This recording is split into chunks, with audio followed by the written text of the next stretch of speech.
matter. It's about 9:15, 9:21. Today should be the 26th of September. That's Monday. I'm down by the jail. It is what it is. This video is actually for Jack Miller.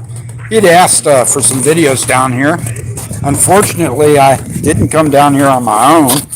I was escorted down here by some wonderful SAPD officers. That's another detail, but while I was down here, some interesting facts. They beat a female prisoner, and she was screaming so loudly that they made everybody get off of the phones because they didn't want people hearing her scream. Now, whether or not she was being lawfully restrained or not, we'll never know because we can't see over into the female side of that. What we do know is that Bexar County sheriffs are so worried about any exposure of their abusive prisoners that they made everybody get off the phone so no one outside of the jail could hear that woman screaming bloody murder. Now, later, as I was about to get out, they had a lady in an isolation cell right by the exit for the jail, and that lady was handcuffed with one hand, and the other handcuff was underneath the door. It was drugged there. Howdy. Thank you for tuning in or stopping by, guys. Give me just a second to pull up the chat feature. Hey, no question. Just added you as a moderator. Either way, I spent my time down here, but the lady that was in that cell, a guard pointed out, hey, look, her handcuff is here underneath the door. It shouldn't be that way. Apparently, they unhandcuffed one of her hands, then closed the door, dragging her other hand up against the cell. Now, there's no way that is a legitimate use of restraints in a jail.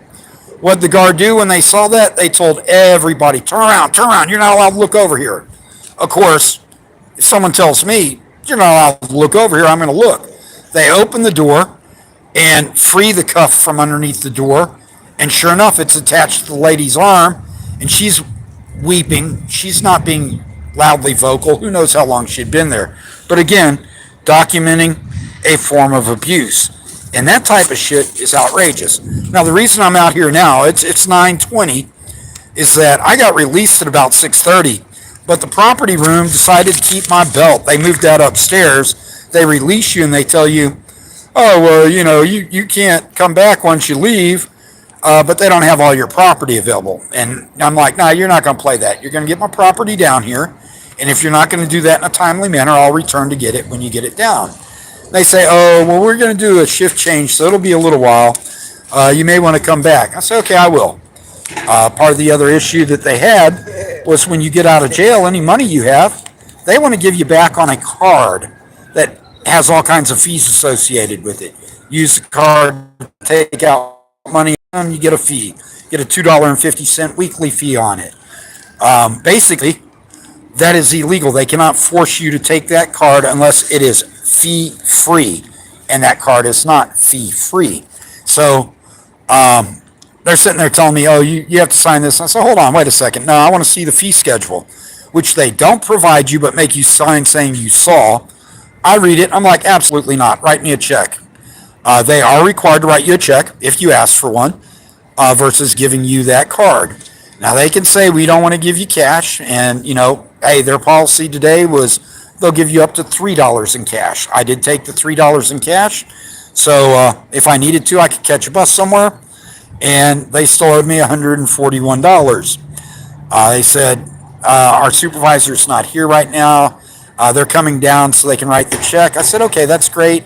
Documented it, got a receipt. That's what they're going to do. I said, I'll come back. Can you make sure the next person knows, and you can just have the check here? I get back, and the lady tells me, oh, we can only write a check in your presence. That makes absolutely no sense, guys. But that's what she says. And then she says, our supervisor's at the bank. We don't know how long it'll be till she gets back. Could be an hour, could be 2 hours, And I'm like, really? Okay, so I got frustrated. I left. I came back in. Was like, okay, you got my belt yet? They're like, no, not yet. And I was talking to the lady and saying, hey, just take my phone number. When your supervisor gets back, have her call me so I'm not waiting around here for who knows how long for her to write me this check. It's my money. It's supposed to be given to me at the time I leave. And if they are aware that it is their requirement to write a check if you ask for one, whoever's working that cashier window, who's also able to give out cash and those cards that are cash value, should be able to write a check. Again, that's a jail policy. Jack Miller had asked people to report any problems they see with the jail. These are those problems. The abuse that goes on, making everyone get off the phones when they're handling a prisoner. I don't know what that prisoner did. I don't know if the use of force was appropriate. What was not appropriate was making everyone end their calls, possibly to their lawyers, because they didn't want anyone else hearing the screams of bloody murder that that female prisoner was giving. The lady with her hand handcuffed in that cell, completely wrong. Do you think anything's ever going to happen to the officer who did that? Absolutely not. They're going to cover it up. Why do they say, turn around, you're not allowed to look this way? You may be in their custody, but they cannot control your eyes. They can tell you you can't be facing this way. Oh, you better not do this. And they actually do say it. They say, if you speak, we're going to make you stay here longer. You're still in our custody. We control you. Little games like that they play. Again, leaving this site. Masks are not required in the jail. But if you walk in this building, the guard will tell you, oh, you have to have a mask if you come in here. That's not that may be their desires. It says, please wear a mask. But it is not policy. It's not ordinance. And for people who are strongly against masks, they get bullied trying to pick up their property. I'm like, I don't care. I'll wear a mask. It doesn't bother me. Masks protect you. They don't protect the people around you. So again, telling everyone they have to wear a mask is stupid to me, but that's just the way I roll. So I'm going to check back in and chat. Hey, Desert Goat, see you in there. Melissa, see you in there too. Appreciate it.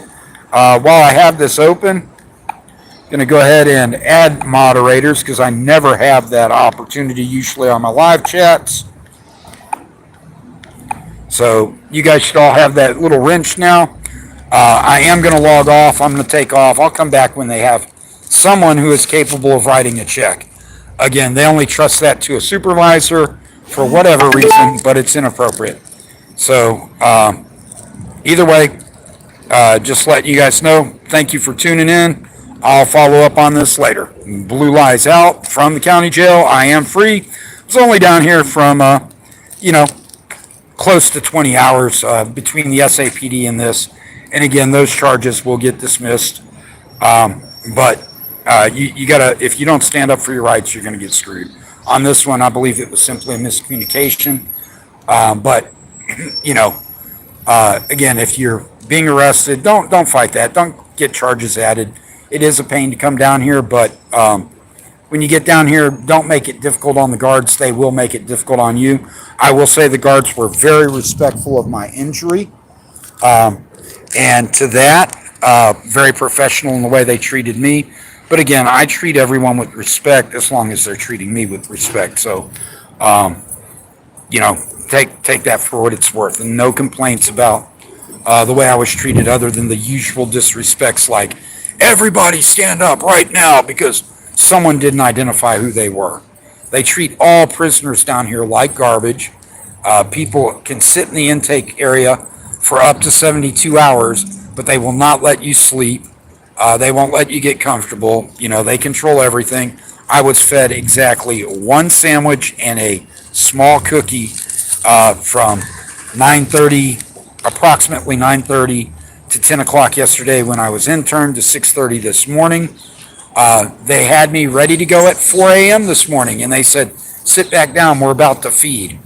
And they didn't feed until, around 6:30, and right when they said, we're about to feed, they said, okay, get up here, you're getting out. Think about that.